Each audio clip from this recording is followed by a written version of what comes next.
नअब्दुहु व इय्याका नस्तईन। मेरे पाकिस्तानियों, आज आपने देखा ही होगा कि पेशावर में जिस तरह तहरीक इंसाफ की लीडरशिप और हमारे कारकुन जिस तरह आज वो निकले गिरफ्तारी देने के लिए, इससे सबको एक चीज सामने आ जानी चाहिए कि आज कौम किधर खड़ी है। हमारे मुल्क की तारीख में इस तरह के सीन्स कभी ये नहीं देखे गए। एक वक्त पे जो मूवमेंट चली थी पीएनए की 70 की दिहाई में, उसमें भी गिरफ्तारियां होती थी, लेकिन 4 या 5 लोग जाके अपनी गिरफ्तारी देते थे। ऐसा कभी सीन नहीं हुआ कि इतनी तादाद में लोग आए और लीडरशिप के साथ, मैं खास तौर पे कहना चाहता हूं कि लीडरशिप के साथ जाके अपनी गिरफ्तारियां दें। तो मैं आज अपनी पेशावर की क़यादत और अपने कारकुनों को आज खराज तहसीन पेश करता हूं, और मैं इसलिए अपनी सारी कौम को ये बताना चाहता हूं कि क्यों ये हम कर रहे हैं। मैं फिर से रिमाइंड करवाना चाहता हूं हम ये क्यों कर रहे हैं। हम इसलिए कर रहे हैं कि ये पुरअमन तरीका है एहतजाज करने का। हम क्या चीज लोगों के सामने लाना चाहते हैं? हम ये सामने लाना चाहते हैं कि ये जो जिस तरह के हथकंडे इस हुकूमत ने हमारे खिलाफ इस्तेमाल किए, जब से हमारी हुकूमत गई 10 अप्रैल के बाद पिछले साल, जो हमारे लोगों से इन्होंने किया है, मैं जनरल मुशर्रफ के मार्शल लॉ में मैंने कभी इस तरह का जुल्म नहीं देखा। जिस तरह इन्होंने लोगों के ऊपर तशद्दुद किया, आज़म स्वाति पर तशद्दुद किया, उसको 3 बजे जाके घर से उठाया और उससे पहले उसके पोते और पोतियों के सामने उसको मारा, एक 75 साल के आदमी को, फिर टॉर्चर किया, फिर कपड़े उतार के टॉर्चर किया, फिर उसकी फिल्में बनाई। वो फिल्में इन्होंने हमारे 2-3 लोगों को दिखाई हैं, दिखाने के लिए कि आपसे भी ये होगा कि अगर आप इमरान खान का साथ नहीं छोड़ेंगे। शहबाज गिल से जो इन्होंने किया, उसको जब उसको तशद्दुद कर रहे थे तो उसको बार बार पूछ रहे थे कि ये इमरान खान के खिलाफ स्टेटमेंट दो, कहो ये इमरान खान ने तुम्हारे से करवाया। स्वाति को कह रहे थे कि ये इमरान खान को बताओ, ये उससे भी ये होगा। ये कौन से मजहब माशरे में ऐसे होता है? ये कब पाकिस्तान की तारीख में ये हुआ था? और उसके बाद जो सोशल मीडिया के लोगों से इन्होंने किया, जो लोगों को उठा उठा के लेके जाते थे, उनको भी नंगा करते थे। मुझे नहीं अभी तक पता कि नंगा करने का इनको शौक क्या है, और कौन सा माशरा इजाजत देता है लोगों को इस तरह जलील करने का। आइन का आर्टिकल 14 आर्टिकल कहता है कि आप इंसान की, हर पाकिस्तान की जो डिग्निटी है, उसकी जो इज्जत है, उसको आप पामाल नहीं कर सकते। और इनका कसूर क्या था? आज़म स्वाति ने एक ट्वीट की कि जी बाजवा ने NRO 2 दिया है, सारा पाकिस्तान जानता है कि उसने दिया। शहबाज गिल ने कोई स्टेटमेंट दी, उससे पूछा भी नहीं कि क्या उसका मकसद क्या था, पीछे क्या था, कहने क्या वो क्या कर रहा था। उसके ऊपर तशद्दुद। शेख रशीद को उठा लिया, उसको ले गए, अफवाद चौधरी को उठाया, हमारे लोगों के ऊपर, सबके ऊपर FIR है। जिस तरह मैंने कहा मेरे ऊपर कोई 70 FIR है, दहशतगर्दी के केसेस बना दिए। इलेक्शन कमीशन के बाहर एक एहतजाज होता है, इमरान खान को इलेक्शन कमीशन डिस्क्वालीफाई कर देती है, उसके बाहर एहतजाज होता है, मेरे ऊपर दहशतगर्दी का पर्चा कट जाता है, मैं वहां था भी नहीं। दूसरा, एक यही बददियानतदार, एक मॉरली करप्ट इलेक्शन कमीशन जो बार बार हमारे खिलाफ पूरी कैंपेन चला रही है, ये नून लीग का हिस्सा बन के और ये PDM का हिस्सा बन के, जो हमारे हर फैसला हमारे खिलाफ देता है, कैंपेन करता है। क्या केस था? Foreign funding case. पहले पता चला वो फॉरेन फंडिंग ही नहीं थी, पता चला कि वो अब प्रोहिबिटेड फंडिंग है। وہ کیس جو میں آج لکھ کے دیتا ہوں کسی عدالت میں جائے گا یہ باہر پھینک دیں گے, کیس ہی کوئی نہیں ہے. وہ رپورٹ کے اوپر ایف آئی اے میرے اوپر وارنٹ نکال دیتی ہے, اور وہ اسی کے اوپر وہی جو کیس ہے پروہیبٹڈ فنڈنگ کا, اس میں باقیوں کو سارا بری, عدالت بری نہیں کرتی, ان کی ضمانت دے دیتی ہے سب کو. عمران خان کے اوپر وارنٹ نکلاتا ہے, اور ہر کوشش کی جا رہی ہے کہ کسی نہ کسی طرح تحریک انصاف کی لیڈرشپ یا عمران خان کو جیل میں ڈالو یا ڈسکوالیفائی کرو یا ہمارے لوگوں کے اوپر ہر قسم کا پریشر ڈالو. کاف لیگ, میں آج یہ اس کے اوپر بھی بات کرنا چاہتا ہوں کہ پہلے تو ان کو پورا آ کے یہاں زور لگایا گیا, جو لوگ اپنے آپ کو نیوٹرل کہتے ہیں انہوں نے پریشر ڈالا, پورا ایجنسیز نے پریشر ڈالا کہ عمران خان کو چھوڑ کے تو نون لیگ کی آپ ہم چیف منسٹرشپ ملتی ہے آپ وہ لے لیں. ہمارے لوگوں کو, ایم پیز کو جب یہ ووٹ آف کانفیڈنس آنی تھی ان سب کو کہا گیا, بلا بلا کے چن چن کے لوگوں کو, سب کو نہیں چن چن کے لوگوں کو کہا گیا کہ آپ چھوڑیں, عمران خان کے اوپر کانٹا ڈال دیا گیا, اب نون لیگ جائیں, آپ نے ووٹ نہیں ڈالنی. سب کے اوپر پریشر ڈالا گیا, ان کے اوپر پیسے بھی آفر کیے گئے اور پھر ان کو دھمکیاں دی گئی کہ آپ کی کوئی فیوچر نہیں ہے تحریک انصاف میں. چودھری پرویز الہی کو میں آج داد دیتا ہوں, ان کو اور ان کے بیٹے مونس الہی کو, کہ انہوں نے ان ساری دھمکیوں کے باوجود, پورا زور لگانے کے باوجود, ان کو کہا ہم آپ کے اوپر کرپشن کیسز کر دیں گے, ہم آپ کو چھوڑیں گے نہیں. ایک ان کا کوئی جاننے والا مونس الہی کا, اس کو پکڑ کے لے گئے, 3 دن اس کو رکھا, اس کو مار مور کے, اس کو اچھی طرح مار کے, اس کو ظلم کر کے گھر واپس لے کے آئے. ابھی بھی ان کا سیکرٹری جو ہے پرویز الہی کو وہ غائب ہے, صرف ایک پریشر ڈال رہے ہیں کہ عمران خان کو چھوڑ دو. اور انہوں نے پوری کوشش کی تھی کہ وہ گورنمنٹ نہ ڈیزالو کرے تاکہ الیکشنز نہ ہو جائے. اس لیے ہم نے پرویز الہی کو آنر کیا کہ انہوں نے اس سارے پریشر کے باوجود انہوں نے اپنی پارٹی بھی ضم کی, اور اس لیے ہم نے آنر کیا کہ ہم اعزاز دیتے ہیں پریزیڈنٹ اپنی پارٹی کا بنانے کے لیے. میں یہ آپ کو ساری چیزیں اس لیے بتا رہا ہوں کہ اس طرح کی چیزیں کبھی پاکستان کی سیاست میں نہیں ہوئیں. یہ جو ظلم, یہ جو تشدد, جھوٹی ایف آئی آرز, اور یہ اس طرح کا الیکشن کمیشن, ایسا الیکشن کمیشن کبھی پاکستان میں نہیں آیا. ہم نے اپنی اسمبلیز ڈیزالو کی, 2 انہوں نے کیئر ٹیکر گورنمنٹس بنانی تھی, ہم نے وہ نام دیے جو کہ ساروں کو ایکسیپٹیبل تھے, وہ نام جو کریڈیبل تھے, جن کی کوئی جو رسپیکٹ تھی معاشرے میں. ہمیں پتا تھا کہ نون لیگ بھی ان کو جانتی ہے. انہوں نے چن کے یہاں چیف منسٹر پنجاب کا لے کے آئے جو ہمارا سخت مخالف تھا. اس کے بعد ہم نے 23 نام دیے, 22 نام دیے الیکشن کمیشن کو. ہم نے کہا ان لوگوں نے ہمارے اوپر ظلم کیا تھا 25 مئی کو, آپ ان کو مہربانی کر کے پنجاب میں نہ لگائیں. تقریباً سب کو لگا دیا انہوں نے پنجاب میں. وہ لوگ جنہوں نے ہمارے اوپر تشدد کیا تھا ان کو لگا دیا آج ہمارے اوپر. اور وہ نظر آ رہا ہے, ابھی ایک راجن پور میں, جامپور میں الیکشن ہو رہا ہے, بائی الیکشن جعفر لگاری کا. ساری ہمارے کارکنوں کے اوپر کیسز بن رہے ہیں, پولیس اور انتظامیہ پورا ان کے خلاف نکلی ہوئی ہے, ڈرا رہی ہے, دھمکا رہی ہے, اور ان کے یہ جو نون لیگ کا کینڈیڈیٹ اس کو اوپنلی اس کی سپورٹ کر رہی ہے. تو ایسا کبھی بھی کیئر ٹیکر تو آیا ہی نہیں ہے.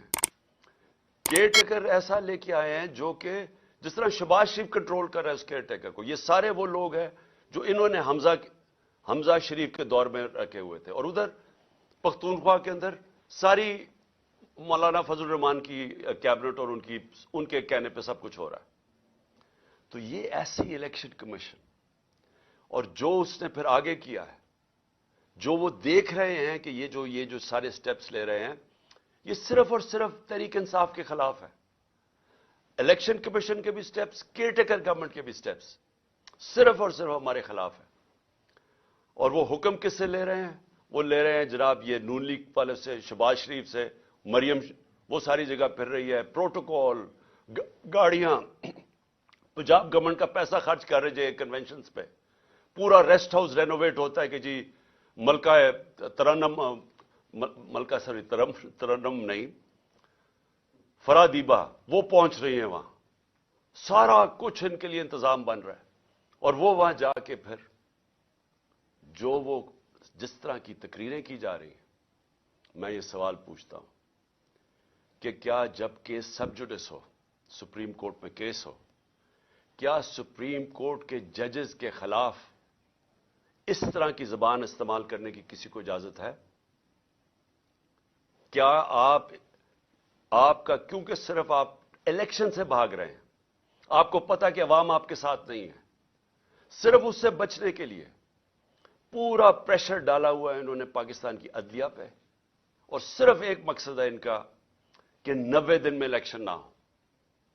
मेरा सवाल यह है कि आर्टिकल 224 224 पाकिस्तान के आइन का, उसमें कोई गुंजाइश है कि जब असेंबलीज डिसॉल्व होती हैं तो उसके 90 दिन के बाद इलेक्शन होना चाहिए?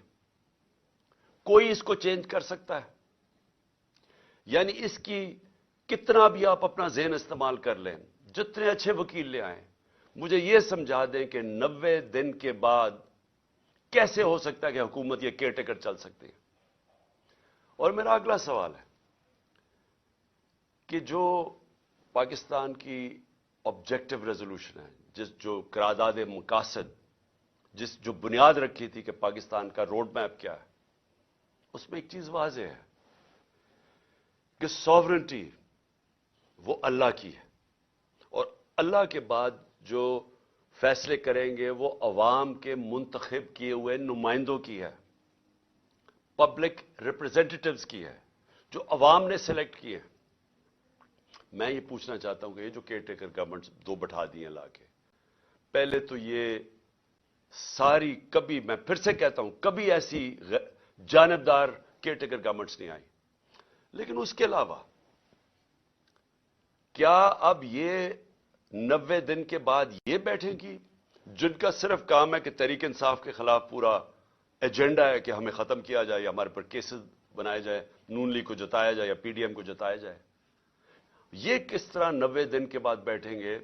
क्योंकि ये पब्लिक रिप्रेजेंटेटिव्स नहीं हैं। इनका तो सिर्फ काम था केयरटेकर गवर्नमेंट्स का कि आके साफ और शफाफ इलेक्शन करवाना, स्वाय साफ और शफाफ इलेक्शन करवाने के सब कुछ और कर रहे हैं। जेआईटी, मैं फिर से कहता हूं, जो जेआईटी पंजाब गवर्नमेंट ने बनाई थी, जो मेरे ऊपर कातिलाना हमला हुआ था, वो कैसे बंद कर दी है? उसका रिकॉर्ड कैसे गायब हो गया? ये इनका मैंडेट किधर से आ गया? ये वो स्टेप्स उठा रहे हैं जो किसी भी केयरटेकर गवर्नमेंट नहीं उठा सकती थी। बड़ा वाज़ेह है केयरटेकर गवर्नमेंट का क्या रोल है। तो ये 90 दिन के बाद कैसे ठहर सकते हैं? और मैं फिर से ये कहता हूं कि ये जो अटैक्स कर रहे हैं अदलिया पे, इसका सिर्फ एक मकसद है, उनको ब्लैकमेल करने का, डराने का, धमकाने का, कि कहीं वो इस प्रेशर में आके तो इससे पीछे हट जाएं, जो कि एक वाज़ेह आइन के अंदर 90 दिन की स्टिपुलेशन दी हुई है।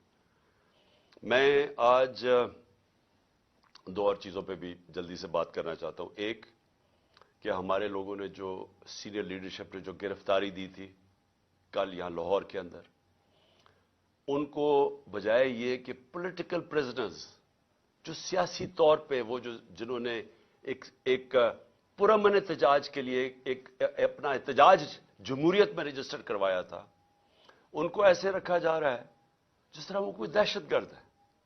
उनको कभी कहां भिजवा रहे हैं, कभी किस शहर में भिजवा रहे हैं। शाह महमूद को अटक भिजवा दिया, असद उमर को लिया भिजवा दिया, किसी को डीजे आजम स्वाति को। ये क्या साबित करने की कोशिश कर रहे हैं कि क्या ये लोग इससे देख के डरेंगे?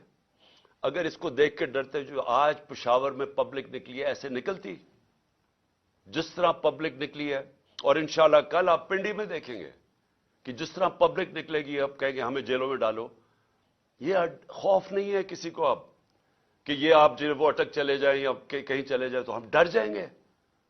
कि आप अगर ये समझते हैं ये जो इस मुल्क की बदकिस्मती है कि ये सारे जो मुजरिम पेशा लोगों को ऊपर बैठा दिया और उनके पीछे सहूलतकार, क्या वो समझते हम डर जाएंगे इससे? इससे लोगों का अज़म और मजबूत हो रहा है।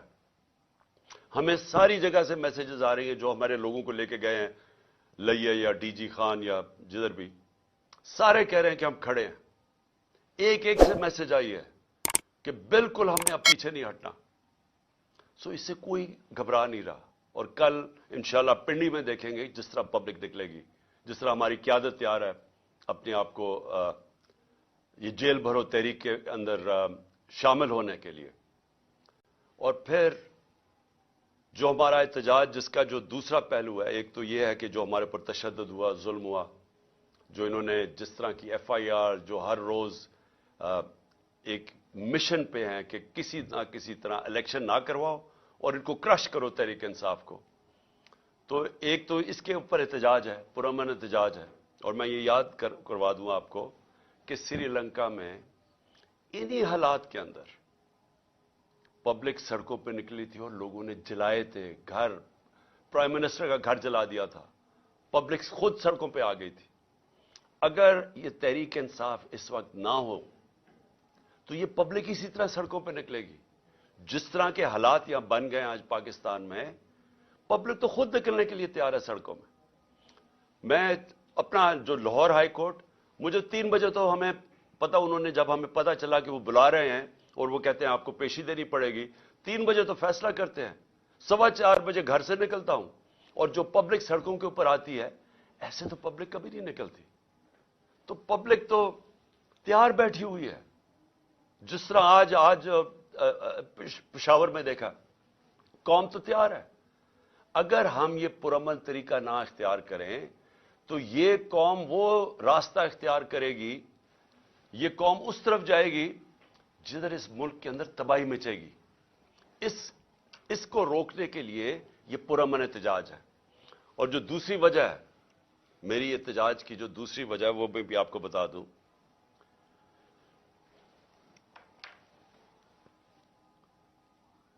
कि जो शहबाज शरीफ ने कल तकरीर की, कौम को मजीद और कुर्बानियां देनी पड़ेंगी।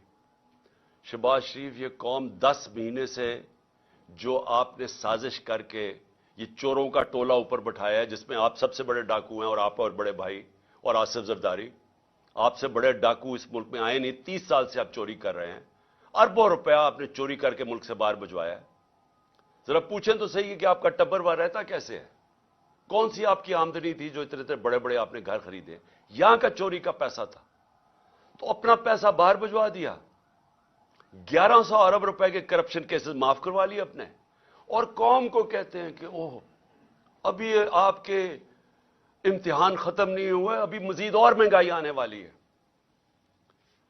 मैं इसके ऊपर सिर्फ यह कहना चाहता हूं कि कभी शहबाज शरीफ लोगों को पूछा है कि आज लोगों का गुजारा कैसे हो रहा है? जब हमारे दौर पे आप बार बार हर रोज असेंबली में खड़े होकर जुड़ा, हमारे दौर में तो कोई ऑपोजिशन के मसले नहीं थे।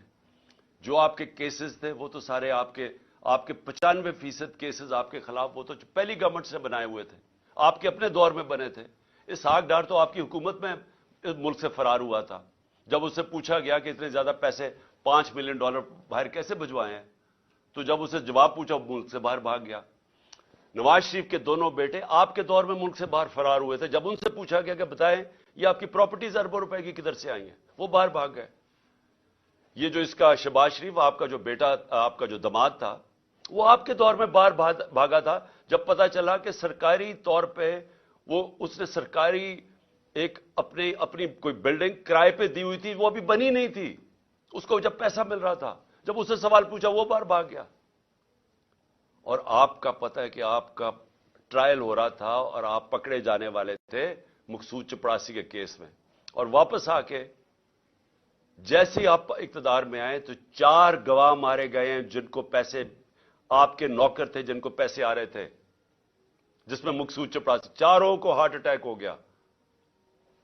कोई इतनी उम्र भी नहीं थी उनकी, चारों को ये एकदम आते साथ ही 2 महीने में अटैक हो गया। और सबसे बड़ी बात कि जो इन्वेस्टिगेट कर रहा था, जो आपका FIA का इन्वेस्टिगेट डॉक्टर रिजवान था, उसको भी हार्ट अटैक हो गया। और आपने सारे अपने केसेस माफ करवा लिए और लोगों को कह रहे हैं कि जो और कुर्बानियों के लिए तैयार हो जा। 30,000 जिसका था पिछली अप्रैल में जब ने साजिश करके हमारी गवर्नमेंट गिराई थी, وہ آج صرف 20,000 کی چیزیں خرید سکتا ہے. آج کل کی مہنگائی میں 20,000 کی چیزیں خرید سکتا ہے جس کا 30,000 مہینے کی تنخواہ تھی پچھلی اپریل میں. جو لاکھ روپے کماتا تھا جو گھر، اس کی صرف خریدار کی پاور 70,000 رہ گئی ہے. اور ابھی آپ جب مزید اور مہنگائی کریں گے تو یہ اور وہ نیچے ان کے پاس تنخواہوں کے اندر کبھی پورا ہی نہیں ہو سکے گا کہ وہ کس طرح بچوں کا پیٹ پالیں گے. اور آپ کہہ رہے ہیں ابھی اور مہنگائی ہوگی. تو یہ قوم آپ سے صرف ایک چیز مانگتی ہے کہ جو بھی آپ نے سازش کر کے وعدے کیے تھے نا کہ میں ایک دم پنجاب سپیڈ لا کے تو پاکستان کو اٹھا دوں گا، میں ترقی کر دوں گا، وہ ساری سوشل میڈیا پہ آپ کی سٹیٹمنٹس چل رہی ہیں. دیکھو میں آتے ساتھ ہی 6 مہینے میں کیسے پاکستان کو اٹھاتا ہوں. جب ایک جمہوریت کے اندر آپ اپنے وعدے پورے نہیں کر سکتے اور لوگوں کی کمر توڑ دیتے ہیں مہنگائی کے ذریعے، آج گھروں کے اندر مشکل پڑی ہوئی ہے، گھروں میں لڑائیاں ہو رہی ہیں. گھر میں جو بیویاں مائیں بیٹھی ہیں وہ کہتی ہیں ہمارا خرچہ پورا نہیں ہو رہا. خامد آگے سے کہتا ہے میں بچوں کی بھی فیس دینی ہے، میں کدھر سے پیسہ لے کے آؤں، میں نے کپڑے لینے ہیں. یہ ہوا ہے آج تک گھروں میں، اور آپ کہہ رہے ہیں مزید اور مہنگائی آنے والی ہے. یہ دوسری وجہ احتجاج کی. ہم 2 وجہ سے احتجاج کر رہے ہیں. اور میں آخر میں جاتے ہوئے اپنے ججز کو کہنا چاہتا ہوں کہ دیکھیں یہ ڈیفائننگ مومنٹ ہے پاکستان میں. یہ فیصلہ کن وقت ہے. اس ملک کی تاریخ بھری ہوئی ہے کہ اس طرح کے یا یہ جو طاقتور جو قانون کو اپنے آپ کو اوپر سمجھتے ہیں، یا وہ اس ملک کو پریشرائز کرتے ہیں اپنی عدلیہ کو کہ وہ ہٹ جائیں آئین سے، یا وہ انصاف دینے سے پیچھے ہٹ جائیں، یا تو وہ پریشرائز کرتے ہیں. وہ یہ جو نیوٹرلز کہتے ہیں ان کے پریشر میں مارشل لا لگتا ہے، یہ قائم توڑ دیتے ہیں. اور یا پھر یہ جو 2 مافیا خاندان ہیں، ہم یاد کرانا چاہتا ہوں اس قوم کو، انہوں نے اس ملک کی تاریخ میں واحد ڈنڈوں سے سپریم کورٹ کے اوپر حملہ کیا. جسٹس سجاد علی شاہ کی ریپوٹیشن ساری جوڈیشری جانتی ہے. ایک دیانتدار آدمی تھے، وہ ان کو بھگایا. اور پھر یہ تاڑڑ جو تھا پرانا، جو بریف کیس لے کے گیا کوئٹہ اور وہاں ججز کو خریدا گیا، یہ انہوں نے کیا. یہ ان کی تاریخ ہے. جو نواز شریف تھا، یہ جب آج سے 40 سال پہلے یہ کرکٹ کھیلتا تھا جمخانہ کے اندر، سارے لوگوں سے پوچھ لیں کہ یہ میچ کھیل کے اپنے امپائر کھڑے کر کے میچ کھیلتا تھا، یہ تاکہ اس کو کوئی آؤٹ نہ دے دے. یہ کرکٹ بھی روندی مار کے کھیلتا تھا. اس نے کوئی کام آج تک دیانتداری سے نہیں کیا. اس نے کبھی بھی جوڈیشری کو دیانتداری سے فنکشن کرتے نہیں دیکھا. جب وہ فون کال ہے کہ شہباز شریف کال کر رہا ہے جسٹس جس کو بھی کہ جی یہ بے نظیر کو یا سیف الرحمان، شہباز شریف کچھ اور سزائیں بتا رہے ہیں کہ جج صاحب ان کو یہ 3 سے 5 سال کی سزا دی جائے. یہ ان کو ویسے جج چاہیے. ان کو کبھی بھی آزاد عدلیہ، جس طرح سجاد علی شاہ جیسے جج تھے، وہ کبھی بھی ان کو گوارا نہیں تھے. اور بیٹی کا بھی یہی حال ہے. اور ابھی شہباز شریف بھی وہ بھی بول رہا ہے ججز کے اگینسٹ. صرف آرٹیکل 224 پڑھ لیں آئین کا، مجھے یہ سمجھا دیں کہ کیسے 90 دن کے بعد کیسے ہو سکتا ہے کہ 90 دن سے آگے الیکشن جائے. صرف پڑھ لیں. ساری قوم کو پتا ہے کہ اس وقت صرف ایک طریقہ ہے اس ملک کو اس دلدل سے نکالنے کا، اور وہ ہیں الیکشنز. جتنی دیر یہ چلتا جائے گا، یہ چور بیٹھے ہوئے چوریاں اپنی بچاتے جائیں گے اور صرف ڈرے ہوئے ہیں کہ الیکشن میں یہ ہار جائیں گے. جتنی دیر یہ اوپر بیٹھے رہیں گے، یہ ملک مزید دلدل میں پھنستا جا رہا ہے. اور اس لیے ہم نے اپنی حکومتیں قربان کی تھیں. کبھی کوئی اپنی 60% سے اوپر پاکستان پہ حکومت کر رہی ہو ایک پارٹی، اور وہ کبھی اپنی حکومتیں پاکستان کی تاریخ پہ قربان نہیں کی. صرف ایک مقصد تھا کہ ملک کو مزید یا تباہی سے بچایا جائے اور الیکشنز کروائے جائے. جو ایک ہی طریقہ ہے کہ ملک میں سیاسی استحکام آئے گا. سیاسی استحکام آئے گا تو معاشی استحکام آئے گا. اس کے علاوہ کوئی حل نہیں ہے اس سے. پاکستان پائندہ باد.